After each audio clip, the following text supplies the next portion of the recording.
2,000-3,000 টাকা থেকে ঈদের মার্কেট করা যা, যেখানে আমার বন্ধু বান্ধব 5,000 টাকা দিয়ে ঈদের মার্কেট করতেছে। যদি টাকাই দিতে না পারো তাহলে জন্ম দিয়েছিল কেন লিগা?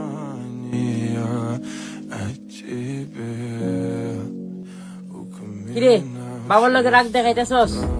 আমার তো বাবাই নাই, আমি কার লগে রাগ দেখাইব? আমার বাবার আমি ছোটবেলা থেকে দেখতেছি, প্রতিটা ঈদে আমাদের সবাইকে নতুন কাপড় কিনে দেয়, কখনো নিজের জন্য কিনেনি। এমনকি আমার মাকেও আমি নতুন কাপড় পরতে দেখেছি, কিন্তু কখনো আমার বাবাকে আমি নতুন কাপড় পরতে দেখিনি। বাবার টাকা পয়সা না, বরং বাবার টাকাটাই আল্লাহর বড় একটা নিয়ামত। বন্ধু, এখন বাবা বেঁচে আছে তো, তাই বাবার মূল্যটা বুঝতেছস না। যেদিন বাবা না থাকবো না, ওইদিন ঠিকই বাবার মূল্যটা বুঝবি। ওরা তো ভুল বলে নাই, আজ পর্যন্ত কোনো ঈদে দেখে নাই বাবাকে নতুন জামা পরতে, পায়ে জুতার তোলা কয় না হওয়া পর্যন্ত দেখে নাই বাবাকে নতুন জুতা কিনতে।